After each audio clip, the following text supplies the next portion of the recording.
je regarde ta sainteté et quand je contemple ta beauté, les choses qui m'entourent ne valent plus rien pour moi.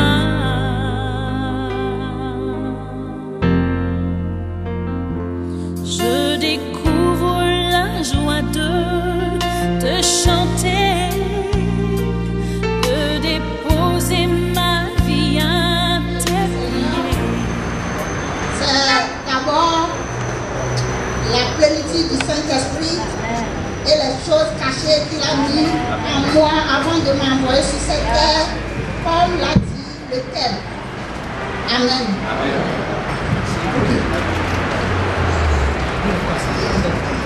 Je voudrais connaître mon frère Testin à travers ce séminaire.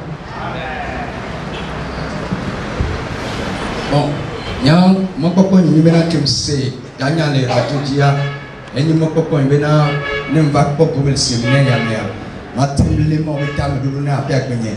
Et ma coto, ma lémé assida, elle avait d'ailleurs un nipa, alors à toi, fouet, et nous, amena, ici, mon état me donne. Donc, et moi, il y a un peu mon copain, avec qui tu es pour Amen. Alléluia. Et Kenya va dire Maou. Elle avait Bible à Global Ennemi, Jessie, Nyatepia, la Omia Brodevi. Donc, Nyatepia, Tinchanvarobe, Bagaton ou à Brodevi, Rogiro. Amen. Amen. Moi, je suis là, en fait, pour que le Seigneur me révèle quelle est l'espérance, comment je vais plus espérer, comment je vais plus marcher avec lui pour ne pas photographier. Amen. Amen. Ok, bon, maintenant, je voudrais savoir ceux qui ont assisté à la dernière réunion, le dernier séminaire. Amen. On va t'accorder peut-être le temps du Tavera, ne pas se dire encore. Ok, merci beaucoup. Gloire à Dieu. Alléluia. Maintenant, ceux qui viennent à ce séminaire, est-ce que vous mettez vraiment en pratique ce que vous apprenez? Mais les dieux, c'est bien, mais on va est-ce que vous mettez vraiment en pratique ce que vous apprenez? Est-ce que quelqu'un peut répondre? Oui. Et Dieu va t'appeler moi, Roma, ma mère, est-ce que le séminaire et à Diamouina? Peut-être qu'il va y soit. Elle est globale, voilà, et moi, c'est bien comme tu n'as mon nom, bien comme et Nana Waki, séminaire, et Jola, Joya, Homia. Povena, il tombe sur mon réseau, il y a des premiers blâmés à boire. On a des nous qui me voient. Alors, mais à Yémon, tu t'as tourné l'autre que je vais t'arrêter. Vous n'avez pas Moulania. Nous va sonner nos noms, nous va pas mon coup de loin. Donc, il y a un séminaire là. Il y a un peu de moins de Tinania. Son ils sont là, nous croquons à tout. Il y a pas Moulania ni Bakuna. Amen. Amen. Ainsi que nous sommes. Quelqu'un peut encore parler? Praise the Lord. Alléluia. Et franchement parlant, moi je ne savais même pas que c'est la parole de Dieu même qui est Dieu. La fois passée, quand on était parti sur ce séminaire,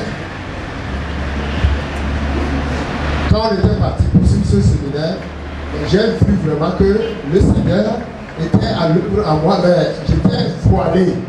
Et que ce séminaire m'a dévoilé. Et à partir d'aujourd'hui, je suis, comment on appelle-t-on, je suis la justice de Dieu en Christ. Amen. Et c'est ce que je proclame chaque fois sur ma vie. Amen. Amen. Alléluia. Amen. Bon, je prends la dame en bleu là. Celui-ci s'exprimer. Alléluia. Amen.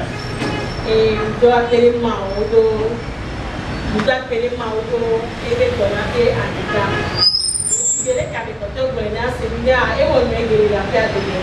Depuis que je me suis surtout que Jésus a versé sept fois son sang à la croix.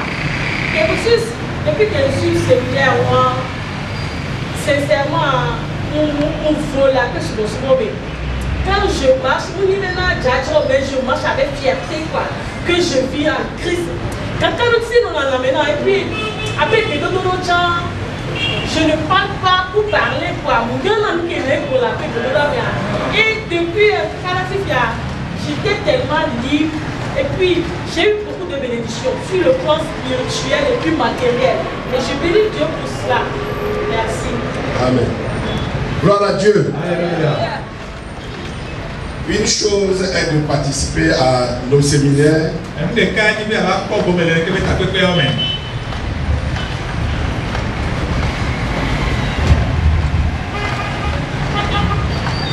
Alléluia. Et si vous m'avez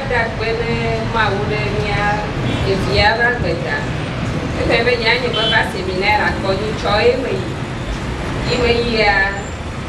mi obamia kwa Moses yo le nya patuna if the live the baby nenya mada jua ima cho livra na ma le to peroda oplona la fide be enui la wa mi imposer mais le fima le mi aglonya 7 fois nenya ma plemi wa mais expérimenter 3 fois de suite na ma dalo le film data na ma glonya ma va na be kaka de ba kona le ça c'est quoi? Quoi? Je vais compter souvent quoi? Je vais pasteur à Nyekpi va tout. Quoi? Ton nombre de délivrance c'est quoi? Ma ton Amen. Amen. On remercie le Seigneur pour tout ce qu'il est en train de faire dans nos vies. Je disais une chose est de venir à nos séminaires. Mais le plus important c'est de mettre en pratique ces enseignements dans nos vies. La Bible déclare heureux ceux qui connaissent ces choses et les mettent en pratique. Alors, je serais triste si quelqu'un vient à ce séminaire et a suivi tout l'enseignement et continue encore d'expérimenter les mêmes problèmes dans sa vie. Et moi, je dis sincère, c'est qu'en venant à ce séminaire, que vous soyez libérés et que vous obtenez votre bénédiction de la part du Seigneur. Et je sais que c'est ce qui va se passer encore ce matin. Alléluia. Si je ne suis pas convaincu, je n'allais pas venir. Mais vous ne savez pas tout ce que j'ai traversé avant d'être là ce matin. Même très tôt ce matin, comment l'ennemi a voulu m'empêcher de venir. Donc quand j'affronte ces choses, je sais que c'est à cause de la victoire, de la bénédiction qui est devant moi. Alléluia. Je vous dis de mettre en pratique ce que nous apprenons, nous recevons dans nos séminaires. Et moi-même, je vais vous donner mon propre exemple. Enseignement sur la démolition des hôtels et des forteresses. Dans ma famille, très tôt, j'ai observé que, arrivé à un certain âge, les gens commencent à avoir des maux de pied. Et parfois, ils parlent de gouttes, maladie de gouttes. Et même parfois, même dans la famille, les gens sont fiers et disent c'est maladie de riches. Parce qu'ils sont aussi riches dans la famille. Et j'ai vu mes oncles développer cette maladie. J'ai appris que mon grand-père avait eu cela. J'ai vu mon père aussi développer cette maladie. Et puis il y a quelques années, ma grande soeur, celle que je suis directement, a commencé à avoir les pieds enflés. Mais je n'avais pas pris cela en considération. Et elle a commencé à suivre le traitement. Et puis quelques temps après, j'ai commencé à avoir mal aux pieds.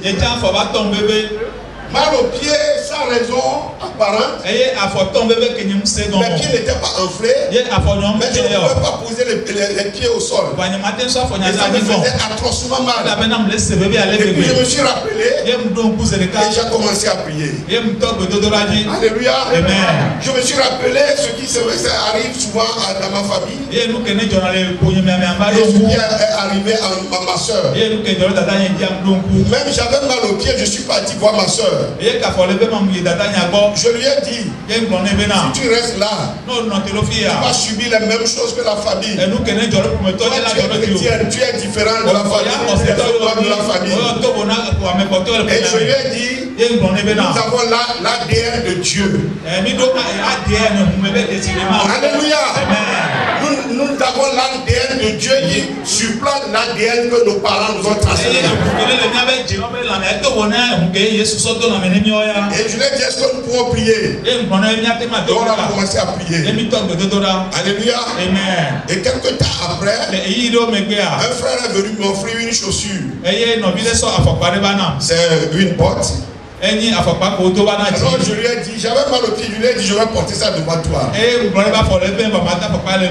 je l'ai porté. Et il a dit, bon, je ne vais pas enlever cette chaussure avant d'être guéri. Et immédiatement, les douleurs disparues. Alléluia. Et j'ai observé la même chose chez ma soeur. Et ces pieds qui ont commencé à enfler, elles sont redevenues normales. Et elle n'a plus éprouvé de douleur. Alors chaque fois qu'on se revoit, on se rencontre, on dit, ce qui est arrivé à nos parents ne nous arrivera pas. Alléluia. Ce que nos parents ont expérimenté, nous n'allons pas expérimenter cela. Ça fait partie de notre enseignement. La démolition des forteresses et des hôtels maléfiques. Que le Seigneur vous bénisse ce matin. Donc ce matin, nous allons voir quelle est notre destinée et comment réaliser notre destinée sur la terre. Et je sais que beaucoup sont dans l'église. Ils sont exactement comme les gens du monde. Ils ne savent pas pourquoi ils sont sur la terre. Il y a beaucoup qui sont dans l'église. Leur objectif dans l'église, c'est seulement de demander, Dieu donne-moi, Dieu donne-moi, Dieu donne-moi, pour satisfaire mes besoins personnels. C'est pour cela que beaucoup ont adhéré à des églises. Mais c'est plus que cela. Ce que Dieu veut, en nous appelant à lui. Si tu n'as pas reçu un appel de Dieu, tu ne peux jamais venir à Jésus-Christ. Alléluia. Parce que la Bible dit que c'est le Saint-Esprit qui donne la conviction du péché, la conviction du jugement et la conviction de la justice de Dieu. Donc, parmi des milliers de personnes qui écoutent la parole, le Saint-Esprit parle à tout le monde. Et donc c'est l'appel de Dieu. Et celui qui entend cet appel vient à Jésus-Christ. Mes frères et sœurs, et Dieu n'a pas créé le monde au hasard. Et l'homme et la femme ont été voulus et créé par Dieu à son image et selon sa ressemblance, avec un but bien déterminé. Et Dieu n'a rien fait au hasard. Et le Dieu que nous servons, c'est le Dieu des plans et des buts. Des plans. Il ne fait rien pour rien. Il fait toutes choses pour un but. Et il faut comprendre par là que Dieu a planifié avant de créer. Dieu a eu un plan pour notre vie avant de nous créer. créé avant de nous envoyer sur la terre. Alléluia. Amen. Et c'est ce que nous allons découvrir aujourd'hui. Personne ne peut venir à Dieu et s'il ne rentre pas dans le plan de Dieu. Dans le psaume 118, verset 119, verset 18, David dit, Seigneur, ouvre mes yeux pour que je contemple les merveilles de ta loi. Seigneur, ouvre mes yeux pour que je contemple les merveilles de ta loi. David parle de quoi? Il parle de la parole de Dieu.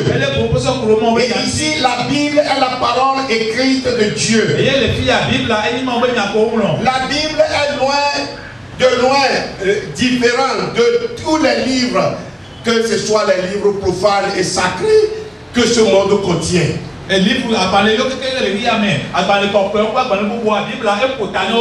Vous pouvez lire beaucoup de livres, que ce soit les livres d'histoire, que ce soit les livres d'instruction, mais aucun livre ne peut vous apporter la transformation comme la Bible. Vous pouvez lire les livres d'histoire et être émerveillé par tous les exploits, les grands exploits qu'ont accomplis nos ancêtres, nos aïeux, les héros de l'Afrique, les chefs d'État du monde. Mais ces livres-là ne peuvent jamais vous apporter la transformation comme la Bible le fait.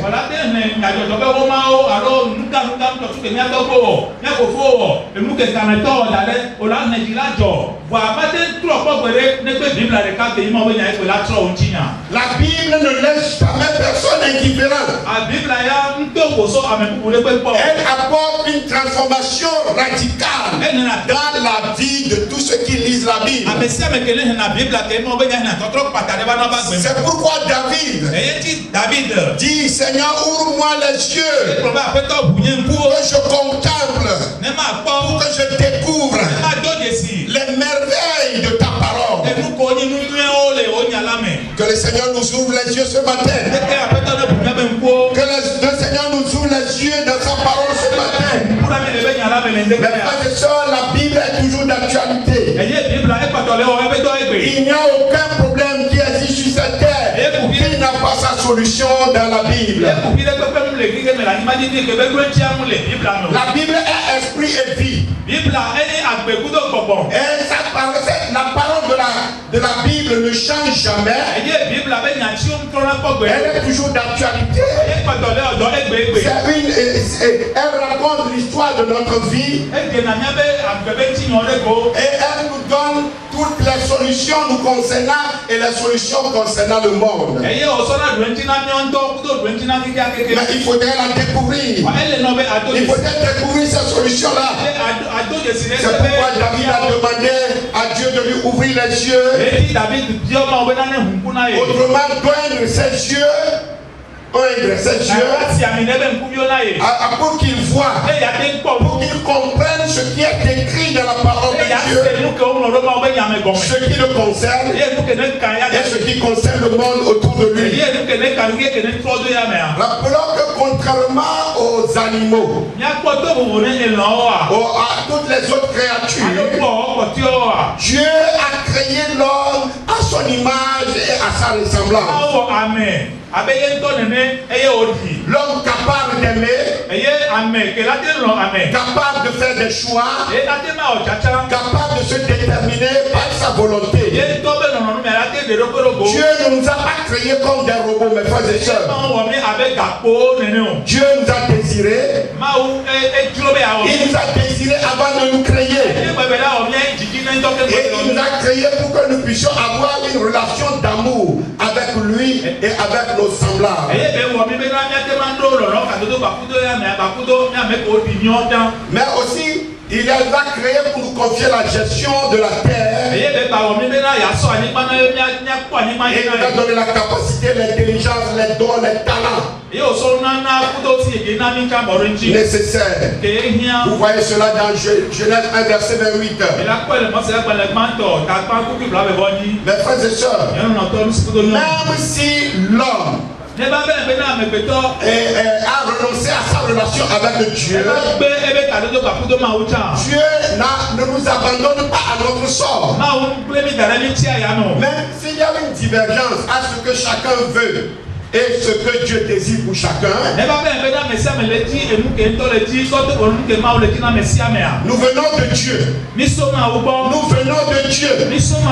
Nous venons de Dieu. Donc nous devons trouver notre destin en Dieu. Amen. Ma destinée est en Dieu. Et c'est donc en lui que je dois trouver ma destinée.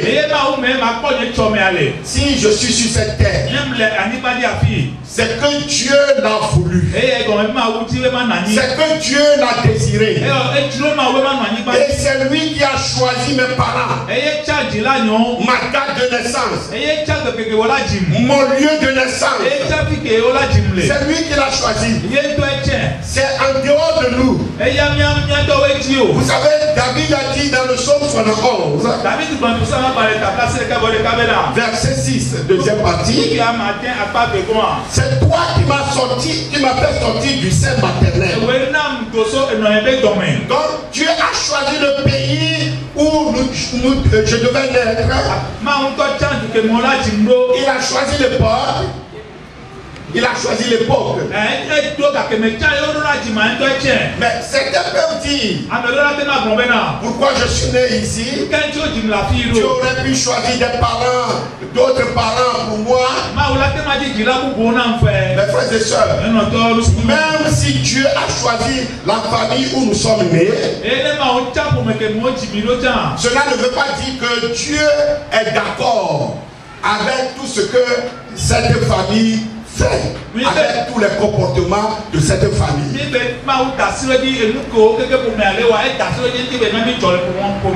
Alléluia. Il faut retenir cela, c'est très important. Même si tu es né dans une famille, cela ne veut pas dire que Dieu est d'accord avec tous les comportements de cette famille. Toi, tu es unique. Tu es unique. Alléluia. Chaque personne sur la terre est unique. Dieu, en me créant, m'a donné des capacités ou un potentiel, un don ou des dons. Et pendant des millions d'années ou bien un temps indéterminé, Dieu nous a choisis. Nous avons été l'objet de ses pensées avec une place spécial dans son cœur. Alléluia. Amen. Tu occupes une place spéciale dans le cœur de Dieu. C'est ce que tu dois savoir. Dans le psaume 139, verset 7 à 18.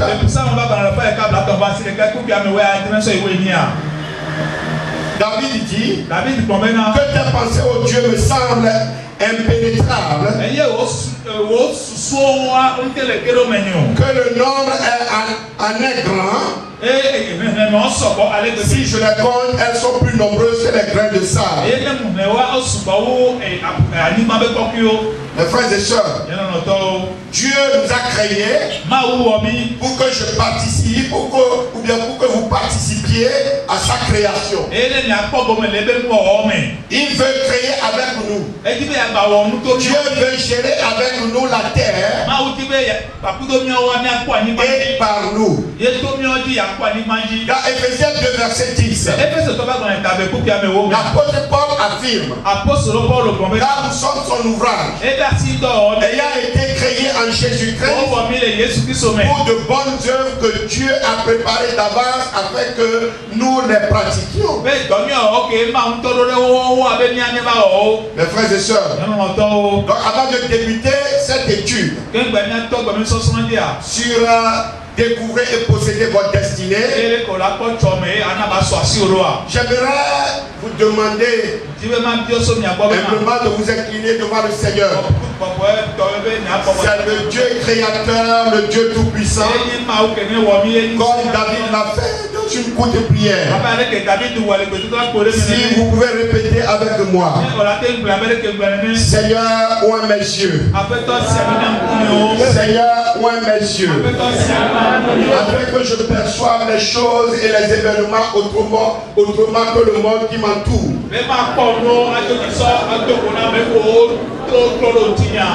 Afin que je perçoive les choses et les événements autrement que le monde qui m'entoure.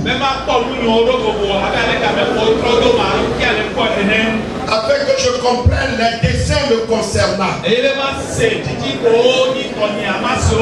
Au nom de Jésus-Christ. Mes frères et sœurs, écoutez bien. Deux individus peuvent être dans le même lieu, mais voir le monde autrement. Chacun voit le monde autrement. S'ils sont enfermés, par exemple, dans un cachot, l'un en voyant par la fenêtre, il peut voir le ciel bleu, il peut voir les oiseaux voler dans les airs, il peut voir la nuit, les étoiles scintiller, tandis que son voisin va voir la désolation, la mort, la tristesse. Comment voyez-vous le monde? Mes frères et sœurs, comment voyez-vous le monde? Quelle perception avez-vous du monde? Quelle perception avez-vous de vous-même? Alléluia. Amen. Nous devons avoir une perception réelle du monde. Comme Dieu voit le monde, nous devons aussi avoir le même regard. Dans Nombre 13, verset 32 à 34, il est question de 12 individus qui ont été envoyés pour explorer le pays, la terre promise de Canaan. Et 10 ont vu sur la terre de Canaan des géants devant lesquels ils étaient comme des sauterelles. Tandis que deux autres, Caleb et Josué, ont vu le lait et le miel. Amen. Ils ont vu le miracle de Dieu.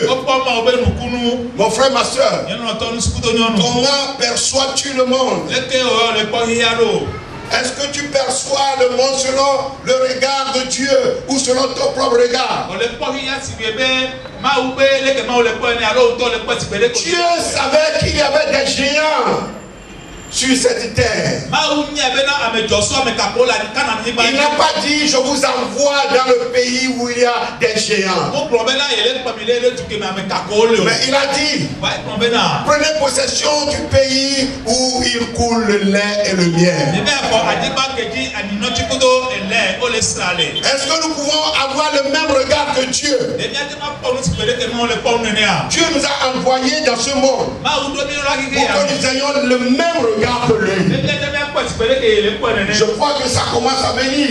Mes frères et sœurs, ça commence à venir, non? Gloire à Dieu. Je sais que le décor est déjà planté. Et par la bouche du prophète Jérémie, Dieu dit, je connais le projet que j'ai formé sur vous. Ce sont des projets de paix et non de malheur. Afin que vous puissiez avoir de l'avenir et des espérances. Dieu sait qu'il y aura des malheurs dans ce monde. Dieu sait qu'il y aura des malheurs dans ce monde. Mais il dit, pour toi, le projet que j'ai formé en t'envoyant dans ce monde, ce sont des projets de paix. Afin que tu aies de l'avenir et de l'espérance. Vous connaissez bien ce passage. Jérémie 29, verset 11. Donc c'est le message que Dieu a adressé à chacun de nous. Mes frères et sœurs, je voudrais vous dire ce matin, votre propre destinée est entre vos mains. Votre destinée est dans vos propres mains.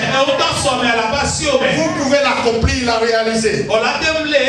Vous pouvez la posséder. Comme vous pouvez la rater. Comme vous pouvez la détruire. Donc, nous ne devons pas accuser Dieu. Mes frères et sœurs, et je crois qu'après cette étude, votre vie ne sera plus la même. Et je crois bien que ceux qui sont en deuil, leur deuil va se changer en cri de joie. Et votre champ de vision sera élargi. Mon frère, ma soeur, vous ferez des rêves et vous allez les réaliser. Je le dis, vous ferez des rêves et vous allez les réaliser. Parce que vous saurez comment gérer ces rêves et comment les voir se réaliser dans votre vie. Et vous allez quitter votre position actuelle pour une position plus élevée. Après cette étude, et vous serez plein d'assurance et de détermination pour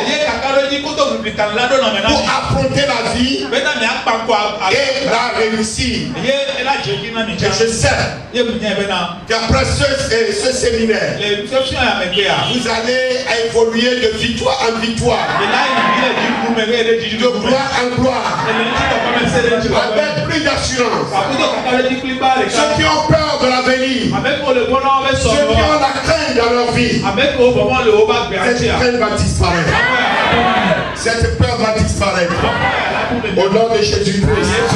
Enfin, je sais que ce séminaire va vous repositionner. Il va vous repositionner spirituellement et pour atteindre votre transformation sociale et votre transformation matérielle. Alors ce matin, avant de rentrer dans le vif du sujet, je prie que Dieu vous ouvre les yeux. Je demande que le Seigneur vous ouvre les yeux afin que vous puissiez voir les merveilles de sa parole et percevoir la vie comme Dieu regarde. Amen. Dans Éphésiens 1, verset 15 à 19,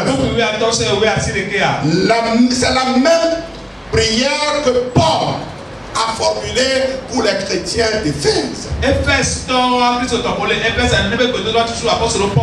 Paul dit, c'est pourquoi moi aussi, ayant entendu parler de votre foi en Jésus et de votre amour pour tous les saints, je ne sais pas rendre grâce pour vous. Je fais mention de vous dans mes prières, afin que le Dieu de notre Seigneur Jésus-Christ, le Père de gloire, vous donne un esprit de sagesse et un esprit de révélation dans sa connaissance, qu'il illumine les yeux de votre cœur. Il illumine les yeux de votre cœur pour que vous sachiez quelle est l'espérance qui s'attache à son appel. Quelle est la richesse de la gloire de son héritage qu'il réserve aux saints? Quelle est envers nous qui croyons l'infini grandeur de sa puissance se manifestant avec efficacité par la vertu de sa force. Éphésiens 1 verset 15 à 19. Amen. Mes frères et sœurs, qu'est-ce qu'on appelle destinée? Je crois que ce mot est dans toutes les langues. Dans notre milieu en Mina ou en Nébé, les gens disent Djogbessé. Mais ils ont une compréhension négative, ou bien c'est à leur manière qu'ils comprennent cela.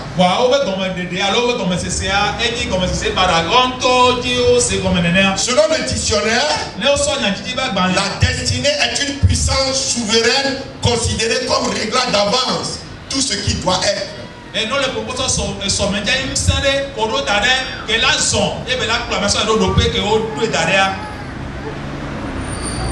c'est la vue humaine considérée sur le plan individuel comme un ensemble de circonstances heureuses ou malheureuses et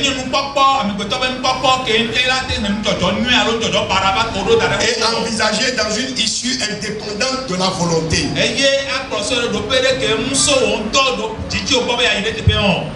Sur le plan biblique, la destinée implique les arrêts de Dieu.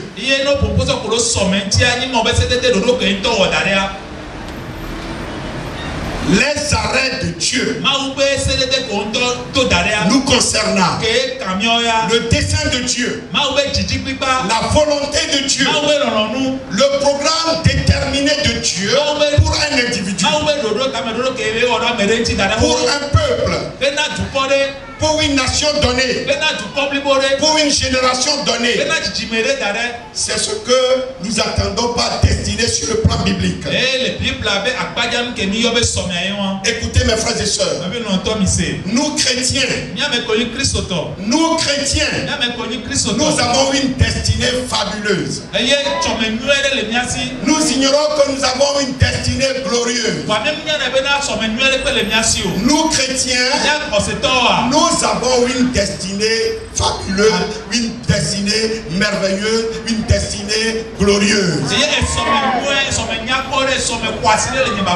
Cela, ce sont les arrêts de Dieu nous concernant. C'est la volonté de Dieu nous concernant. C'est pourquoi Dieu l'a déclaré à Jérémie. Dans Jérémie 29 verset 11. Le plan que j'ai pour toi, c'est un plan de bonheur. Ce n'est pas un plan de malheur. Afin que tu aies de l'avenir et de l'espérance.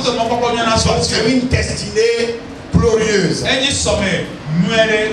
Dans le psaume 33 verset 11, la Bible dit: les desseins de l'Éternel subsistent à toujours, et les projets de son cœur de génération en génération. Donc ce que tu as décidé pour toi, ça subsiste toujours. Alléluia. Et dans Ésaïe 25 verset 1 et Éphésiens 3 verset 11, la Bible atteste que le dessein de Dieu est éternel et cela s'accomplit toujours. Tout ce que Dieu a décidé, ça s'accomplit toujours. Mon frère, ma soeur, si Dieu a décidé quelque chose pour toi, si Dieu a décidé quelque chose te concernant, cela s'accomplira toujours. Quels que soient les manigances de l'ennemi, quel que soit le milieu dans lequel tu es né, quelles que soient les circonstances qui ont entouré ta naissance, quelle que soit la famille dans laquelle tu es né, que cette famille soit pauvre ou ou riche, que soit cette famille soit inconnue, populaire, le plan de Dieu pour ta vie, ce que Dieu a décidé pour ta vie, cela s'accomplira toujours. Au nom de Jésus-Christ. Mes frères et sœurs, vous savez, l'Église a une vocation, une destinée glorieuse sur la terre. Et le plan de Dieu pour l'Église, c'est d'annoncer avant le retour de Jésus, d'annoncer le plan de Dieu concernant l'humanité et de montrer que Jésus est venu accomplir le dessein de Dieu pour l'humanité et offrir le salut à l'humanité par sa mort sacrificielle sur la croix. C'est la vocation de l'Église. L'Église donc, Dieu lui a déjà tout donné pour cette mission-là sur la terre. Mes frères et sœurs, mais l'Église ignore quelque chose. Aujourd'hui sur la terre, dans le monde, on parle de superpuissance, aussi les grandes nations. Mais je vais vous dire, l'Église est la superpuissance du monde. C'est l'Église qui est la superpuissance du monde. Dans Matthieu 16, verset 18, Dieu lui a donné, Jésus lui a donné toute la puissance. Alors il existe sur la terre. Il existe sur la terre. Il n'existe pas sur la terre. Aucun système, même sous la terre, dans les airs, même dans l'enfer, aucun système plus puissant que l'Église. C'est pourquoi Jésus lui a dit, aucune puissance du séjour des morts ne prouvera pas contre cette Église. Alléluia. Mais l'Église ne connaît pas cela à cause de l'ignorance. Ne jouit pas de cette puissance à cause de l'ignorance de la tradition de la religiosité. Mes frères et sœurs, l'Église a besoin du réveil. L'Église a besoin de se réveiller. Et nous disons, chaque fois que nous organisons ces genres de séminaires, en tout cas, comparez ce que vous recevez au bout de nos séminaires à ce que vous recevez à l'église. Notre objectif, c'est de susciter le réveil dans toutes les églises. Je le dis, notre objectif, c'est de susciter le réveil dans toutes les églises. Alors quand vous venez à ce genre de séminaire, expérimentez vous-même d'abord ce que vous avez reçu. Soyez transformés par ce que vous avez reçu et introduisez cela au milieu de vos assemblées. Avec il y a la transformation dans toutes les églises pour que les réveils s'établissent. Mes frères et sœurs, j'aurais pu mettre en place une église. J'aurais pu mettre en place une église. J'aurais pu mettre sur pied une église. Mais tous ces enseignements, je ne donnerai cela qu'à ceux qui sont fidèles dans mon église. Ça ne va pas profiter à tout le corps de Christ. Vous représentez de nombreuses églises ici. Vous avez des amis, vous avez des parents. Dites-leur la parole de Dieu. C'est plus profond que cela. La parole de Dieu, c'est simple. La parole de Dieu, l'évangile même est très simple. Mais on l'a compliqué. Nous l'avons compliqué. C'est simple et et profond. Mes frères et sœurs, Paul a écrit dans Romains 8, versets 28 à 30. Nous savons du reste que toute chose concourt au bien de ceux qui aiment Dieu et qui sont appelés selon son dessein. Car ceux qu'il a connus d'avance, il les a prédestinés à être semblables à l'image de son Fils, afin que son Fils soit le premier-né de beaucoup de frères. Et ceux qu'il a prédestinés, il les a aussi appelés. Et ceux qu'il a appelés, il les a aussi justifiés. Et ceux qu'il a justifiés, il les a aussi glorifiés. Romains 8, verset 28 à 30. Ce passage nous dit: Dieu te connaît d'avance. Il t'a choisi. Il t'a appelé. Mais non seulement il t'a appelé, mais il t'a glorifié. Dieu t'a glorifié. Considère ta position aux yeux de Dieu. Mon frère, ma soeur, chaque programme de Dieu correspond à un temps. Cela correspond à une période donnée. Cela correspond à un lieu. Et dans chaque période, Dieu suscite des hommes et des femmes. Et même le diable, pour participer à l'accomplissement de son plan. Nous allons le voir au cours de cette étude. Même le diable est aussi un personnage indispensable pour l'accomplissement du plan de Dieu dans notre vie. Parce qu'en s'attaquant à nous, Dieu lui permet de s'attaquer à nous, mais il ne se rend pas compte lui-même. Il participe à la réalisation du plan de Dieu dans notre vie.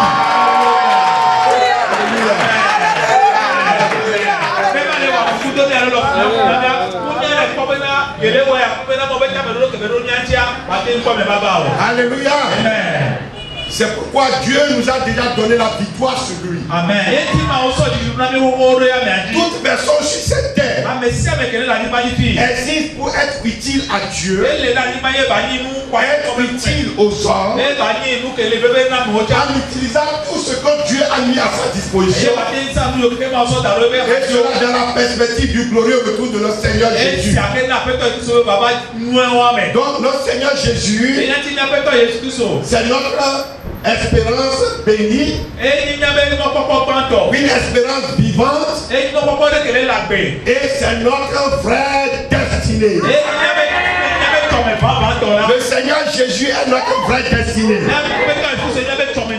C'est pourquoi je pourrais vous dire ce matin, en clair, qu'on ne peut pas découvrir sa destinée tant qu'on n'est pas connecté à Jésus. Tant que tu ne connais pas Jésus, et lui avoir donné ta vie, et l'avoir reçu comme Seigneur et Sauveur personnel de ta vie, tant que tu n'as pas une relation personnelle avec Jésus-Christ, tant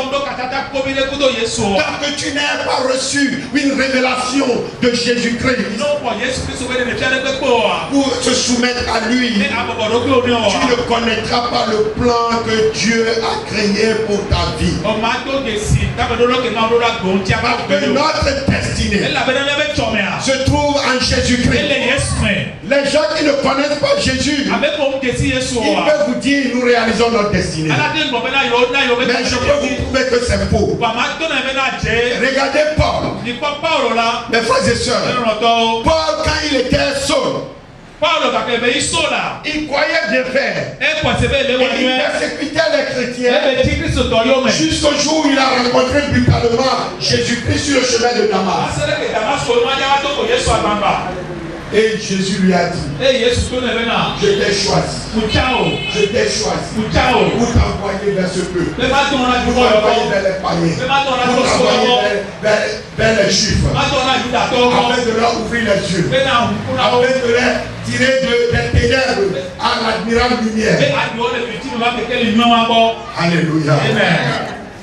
Donc, quand Paul, qui était Saul, il a rencontré Jésus, qu'il a découvert sa destinée. Quand nous prenons le cas de l'apôtre Pierre, l'apôtre Pierre, et il croyait qu'il était un pêcheur de poissons, et un pêcheur à vie. C'est ce qu'il avait appris de son père. Et il croyait que c'est une profession héréditaire. Jusqu'au jour où Jésus l'a appelé. Et Jésus lui a dit, tu n'es plus pêcheur de poissons, mais je vais te faire pêcheur d'hommes. Alléluia. C'est la destinée de Pierre sur la terre. Et le jour de la Pentecôte, devant la chambre haute, quand Pierre a ouvert la bouche et a annoncé la parole de Dieu, la Bible dit que près de 3000 personnes, 3000 âmes se sont converties. 3000 âmes sont arrachées du groupe de l'enfer pour le royaume de Dieu.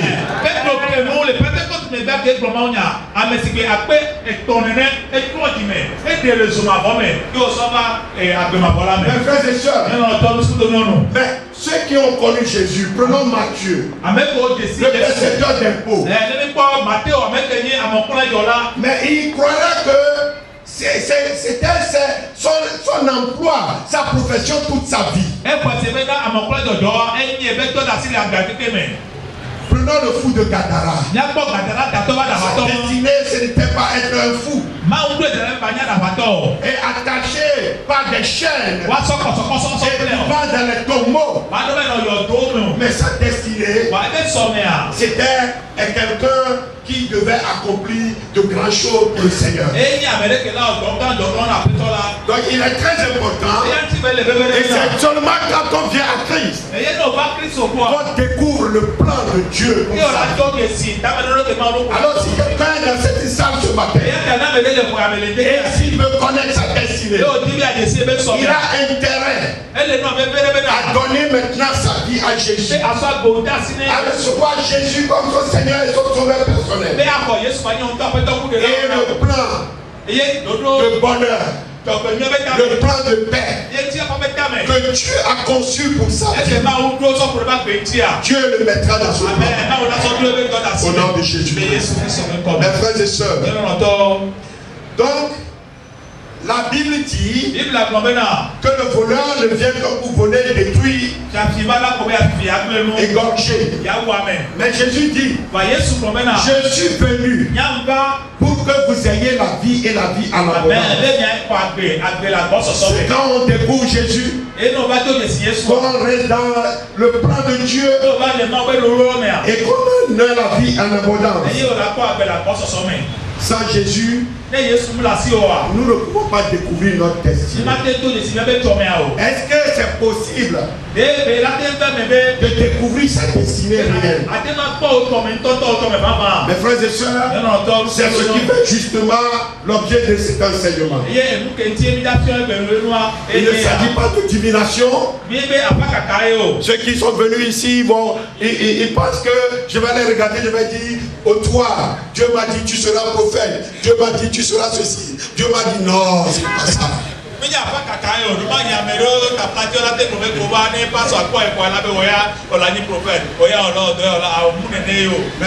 je suis souvent étonné quand les frères, les soeurs me disent j'ai rencontré un prophète, il m'a dit ceci, il m'a dit cela. Toi-même tu es qui?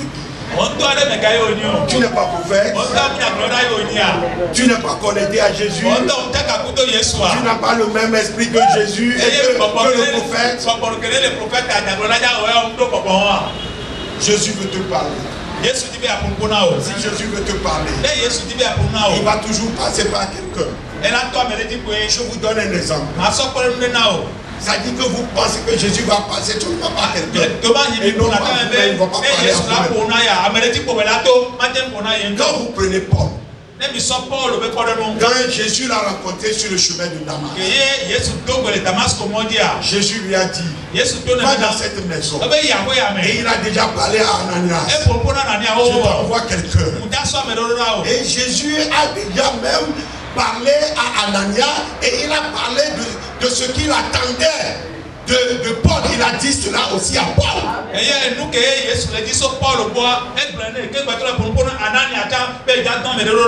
Mes frères et sœurs, comment Jésus va t'envoyer, va te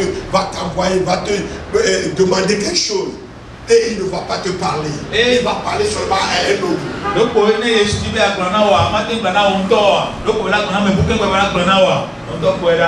Dans Ésaïe 46, verset 10, Dieu déclare par la bouche de son prophète: j'annonce dès le commencement ce qui doit arriver, et longtemps d'avance ce qui n'est pas encore accompli. Je dis, mes arrêts subsisteront et j'accomplirai toute ma volonté. Amen. Et dans Lamentation 3, verset 37 à 39, qui dira qu'une chose arrive sans que le Seigneur l'ait ordonné. N'est-ce pas la volonté du Très-Haut que viennent les maux et les biens? L'homme vivant se plaindrait-il? Que chacun se plaigne de ses propres péchés. Si tu as à te plaindre de la vie, plains-toi de tes propres péchés. Voilà ce que la Bible nous dit. Dieu a déjà un plan. Ce plan, c'est un plan merveilleux. Parce que tu n'es pas dans ce plan, ou bien parce que tu penses que tu es en train de souffrir à cause de l'ignorance.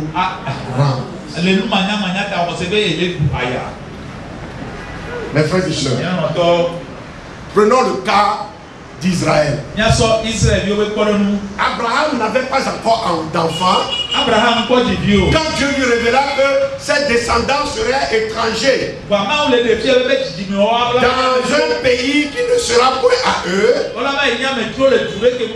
et qu'ils seraient asservis et opprimés pendant 400 ans.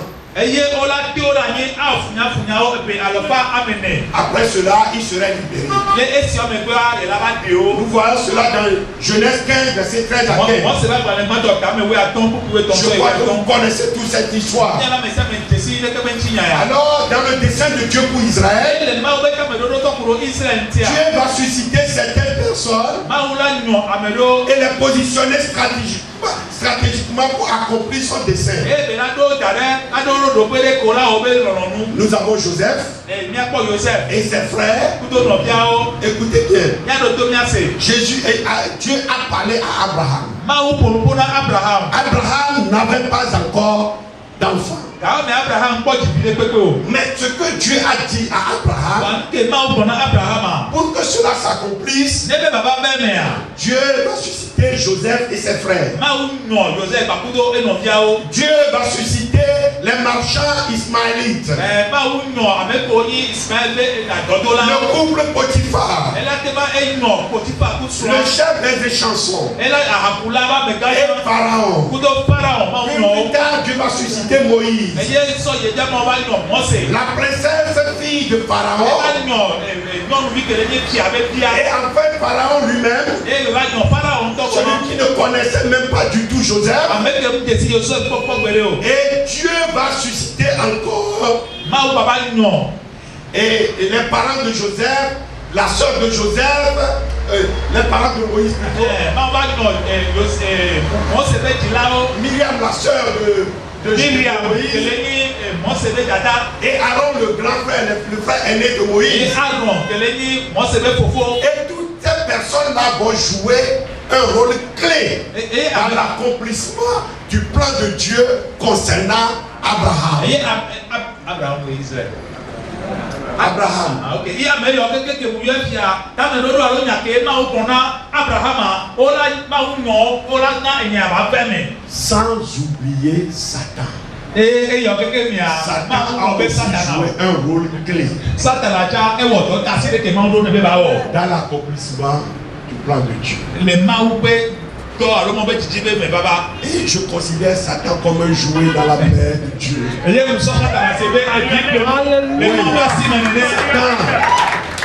Satan ne te fait tant de dégâts. Il te cause tant d'ennui. Il n'est qu'un jouet dans la main de Dieu. Mais il travaille pour toi. Un travail sans salaire. Il est là pour te servir. Sans salaire. Pour l'accomplissement de ton destin. Est-ce que nous pouvons connaître notre destinée? Considérons aussi le cas de Jérémie. Dieu dit: avant que je t'ai formé dans le ventre de ta mère, je te connaissais. Et avant que tu sois sorti de son sein, je t'avais consacré. Je t'avais établi prophète des nations. Jérémie 1, verset 15. Donc, on va lire tout ce passage à partir du verset 5 à 10. Et dans Job, et chapitre 27, verset 11, nous lisons: je vous enseignerai les voies de Dieu. Je ne vous cacherai pas les desseins du Tout-Puissant. Cela veut dire que nous allons connaître notre propre destinée. Nous allons voir tout cela par la suite au bout de cette enseignement. Mais je voudrais vous dire, si tu veux connaître ta destinée, il y a une corrélation entre la vision que tu as et ta destinée. La vision que tu as toujours concernant ta vie.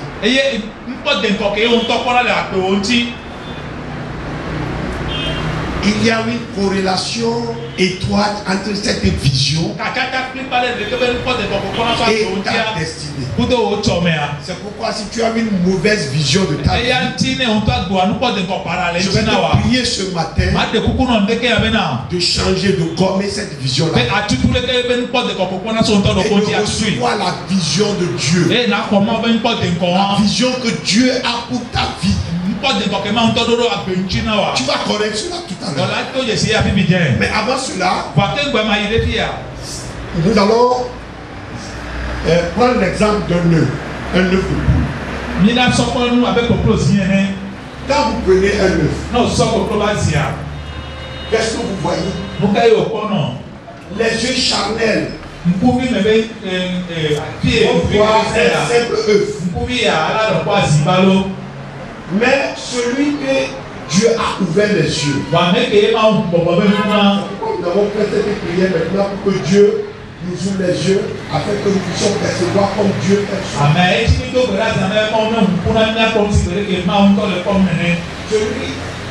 Nous devons voir la destinée de l'œuf. Si nous voyons comme Dieu voit, Dieu a destiné l'œuf à devenir un poulailler, une ferme agricole. Alléluia. Il faut saisir cela. Quand nous donnons un grain, la destinée du grain, la destinée d'une semence, c'est une forêt. Alléluia. Amen. Quand nous voyons un petit enfant, Et c'est là où notre vision s'arrête souvent. On dit, elle va devenir, elle va grandir, elle va se marier, elle va fonder sa famille, elle va avoir des enfants. La destinée de la petite fille que vous voyez, c'est une nation. Amen. Un peuple. Amen. Elle a des sons. La divine, vous baissez non,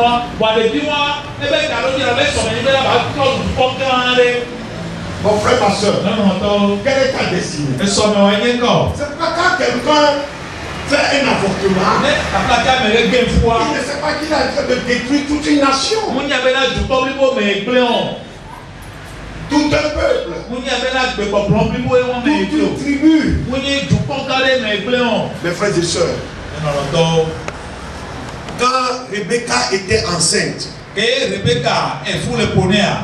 ils ont compris qu'il y avait 2 enfants, 2 jumeaux dans le ventre. Mais Dieu lui a dit, il y a 2 nations dans ton ventre, 2 nations qui se battent dans ton ventre. Mes frères et sœurs, est-ce que nous pouvons voir comme Dieu voit? Comment tu te considères? Comment tu te vois? Quelle perception tu as pour ta vie? Comme Dieu a enfoui un poulet dans un œuf, une ferme dans un œuf, un arbre dans une graine, une forêt dans une graine. Comme Dieu a mis un aigle dans un aiglon, un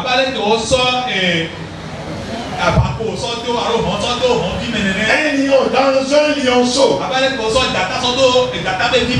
Dieu a aussi écrit votre destinée dans une vision. Ta destinée est liée à une vision. Tu dois découvrir cette vision. Dieu a envoyé en toi un trésor. Il y a un trésor en toi. Écoutez, Paul dit, nous sommes des vases de terre, de 5 vases de terre portant un trésor.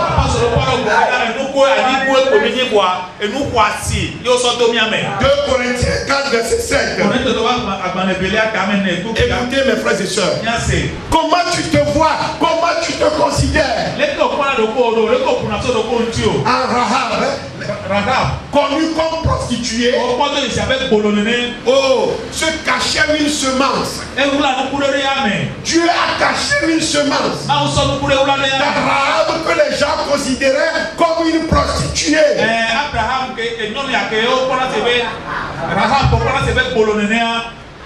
C'était une semence de bénédiction. Qui est cette semence? Jésus-Christ. Alléluia. Mes frères et sœurs, quand vous prenez Ruth, la Moabite, il est même dans la Bible que un Moabite ne doit pas vivre dans l'assemblée de Dieu. On ne doit jamais lui accorder une place. Donc c'est une race maudite, une race bannie. Pourtant en Ruth, se cachait une semence. Une semence d'espoir. Le Seigneur Jésus-Christ. Mes frères et sœurs, vous prenez Esther, l'orpheline, et qui était sans espoir, parce qu'elle était même esclave, captive. Mais en Esther se cachait la royauté. Alléluia. C'était sa destinée. En tant que captive, la loi lui interdisait même l'accès de certains lieux. Alléluia. Mais parce qu'il doit accomplir sa destinée. Elle doit accomplir sa destinée. C'est précisément à ces endroits qui lui sont interdits que Dieu va le mener.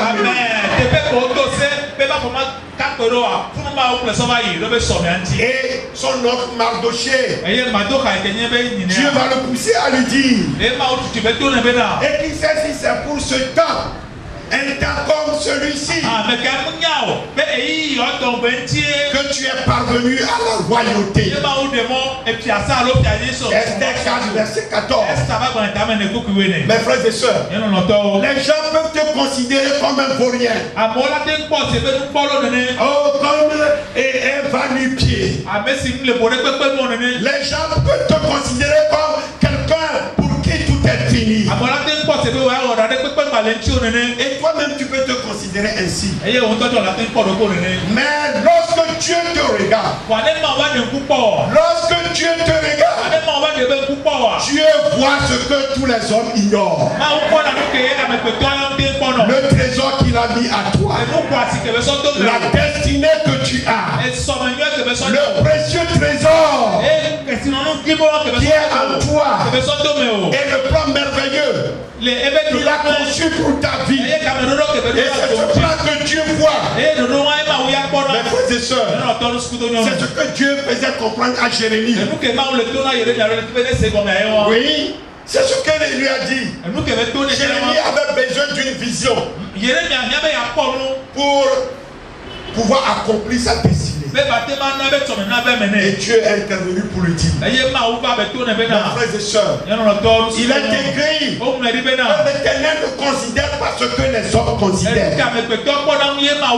L'homme regarde ce qui frappe aux yeux, mais l'Éternel regarde au cœur. 1 Samuel 16, verset 16. Donc cette parole a été adressée au prophète Samuel par Dieu lui-même lors du choix du roi d'Israël, le second roi d'Israël. Qui est ce roi, mes frères et sœurs? David. Et l'histoire de David est instructive pour nous. En effet, Dieu a envoyé Samuel dans la maison d'Ésaïe, le père de David.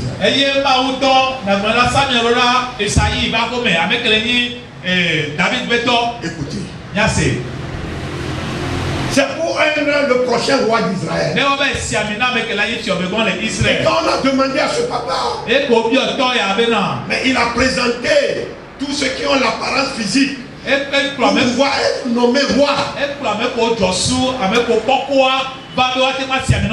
Tous les grands, tous ces enfants, excepté ceux chétifs, ceux gringalés, ceux va-nu-pieds qu'on envoie souvent garder les moutons au champ.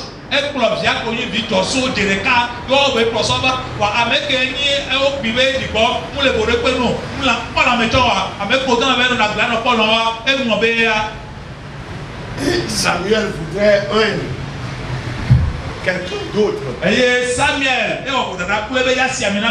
Lui-même prophète n'avait pas la vision de Dieu. Et vos prophètes qui prophétisent sur vous.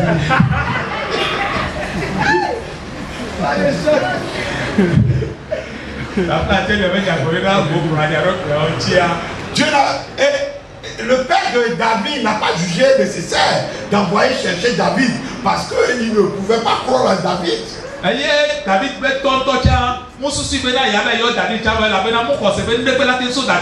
Pourtant en lui, en David, se cachait la royauté.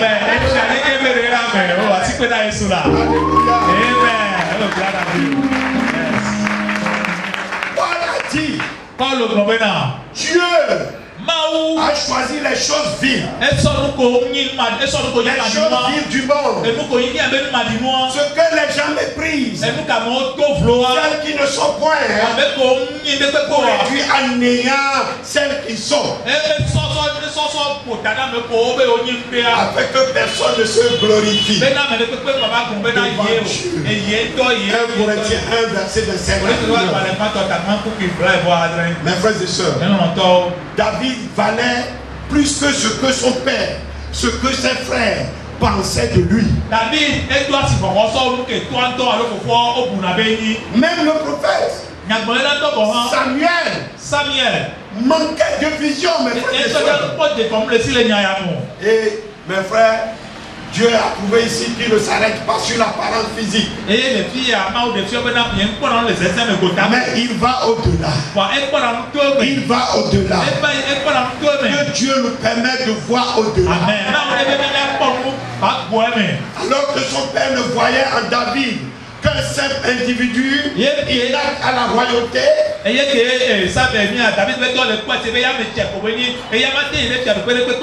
Dieu avait déjà mis en David toutes les aptitudes pour diriger une nation.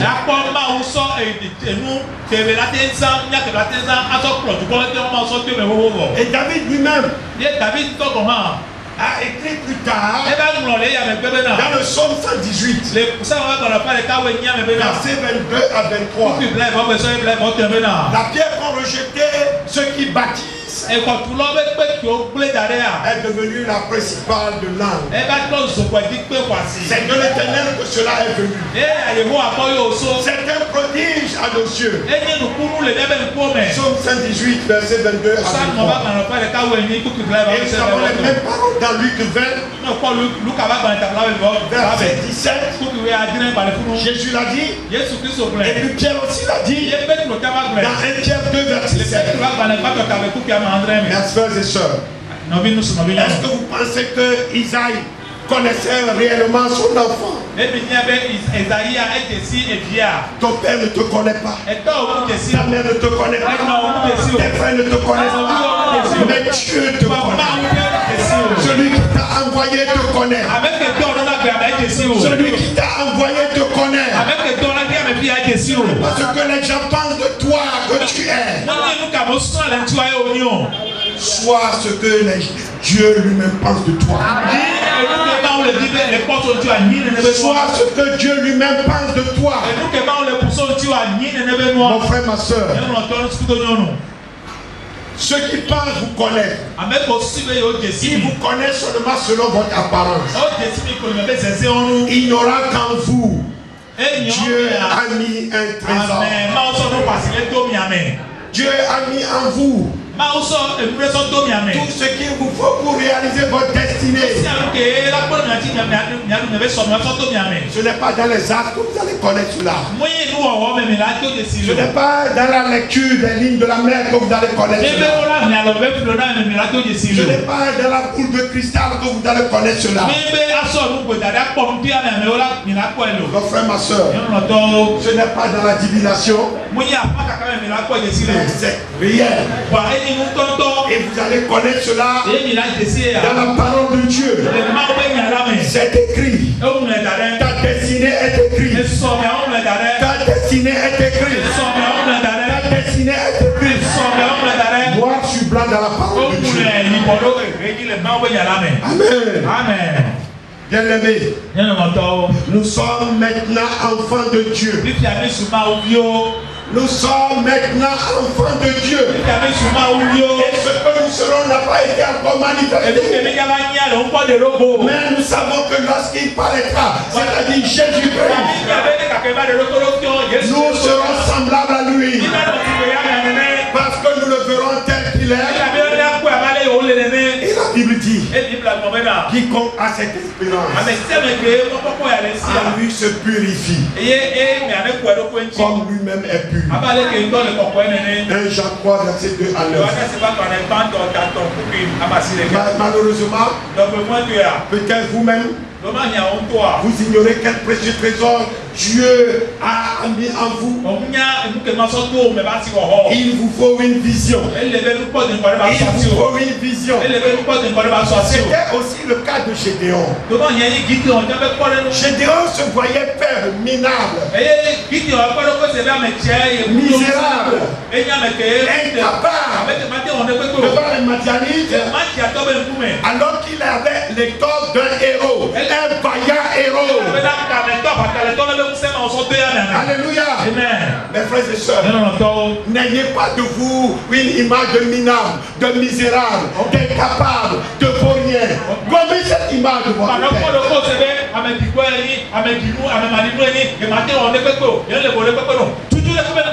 Tu es un vaillant héros.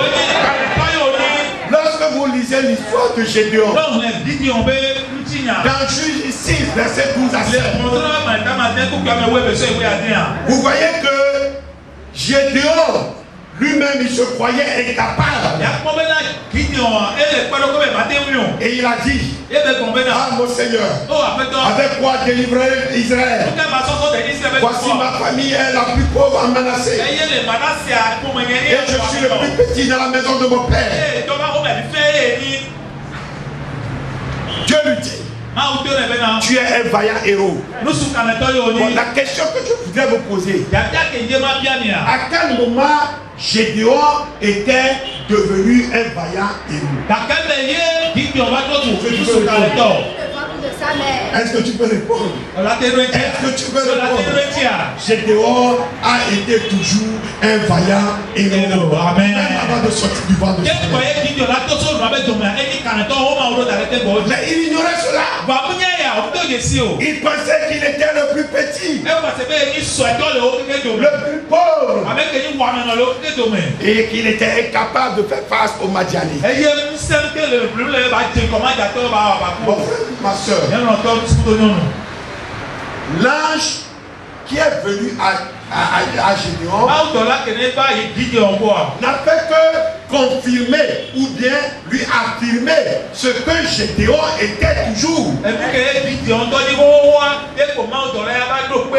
Son identité réelle aux yeux de Dieu. Alors, quelle est ton identité réelle aux yeux de Dieu, mon frère, ma soeur? Quelle est ton identité réelle? Gédéon savait qu'il était un vaillant héros? Non. Est-ce que son ignorance annulait son identité?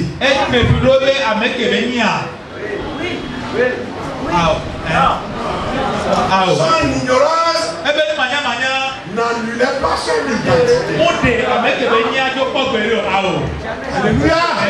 Alléluia. Mais vous savez ce que son ignorance faisait?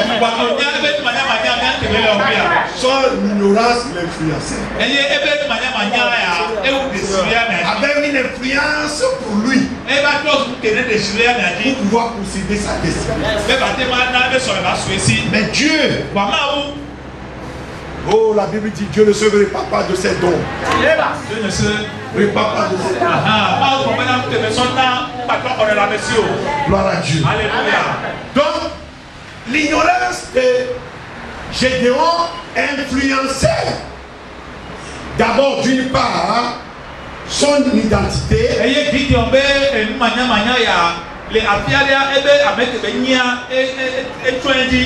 et sa conception de Dieu. Quand vous lisez le verset 13 de Juge 6,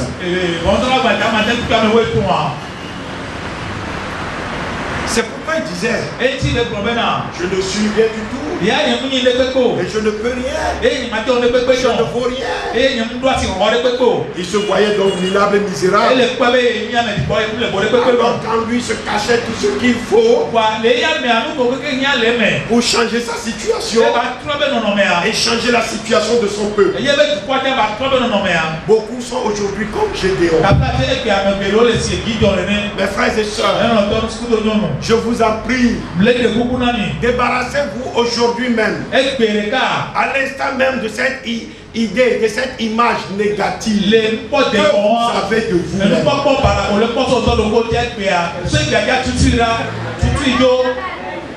Vous vous considérez comme zéro. Mais Dieu a fait de vous déjà un véritable, un vaillant héros. C'est pourquoi la parole de Dieu dit en Christ, nous sommes plus que vainqueurs. Alléluia. Quand la parole de Dieu te dit en Christ, tu es plus que vainqueur, c'est ton identité. Mais si tu ne te lèves pas conformément à ton identité, comment auras-tu la victoire? Tu vas te considérer toujours comme un incapable. Est-ce que tu peux gommer cette image de ta mémoire maintenant? Au nom de Jésus-Christ.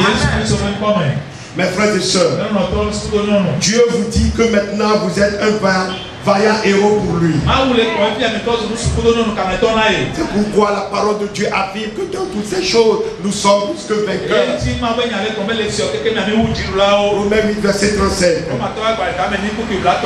Donc, devant les épreuves, devant les tentations, devant le diable et les démons, devant n'importe quel ennemi, et nous sommes plus que vainqueurs en Jésus.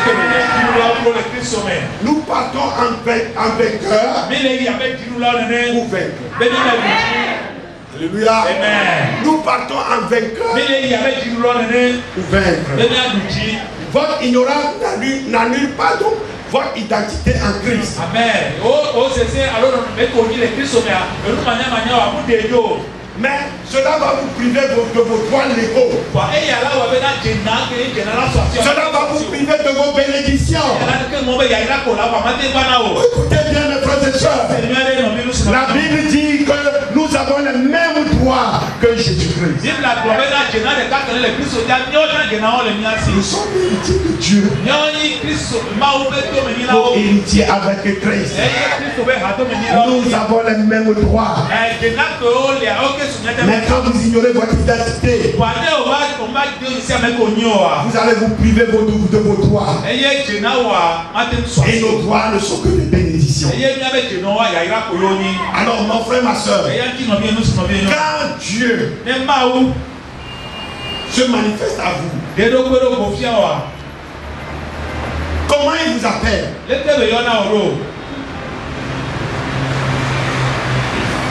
Comment Dieu va vous appeler? Si par exemple Dieu se manifestait à vous comme il s'est manifesté à Gédéon,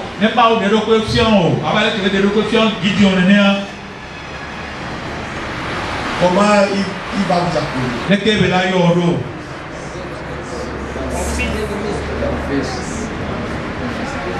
Alléluia. Amen. Quand il s'est manifesté à Gédéon, il n'a pas dit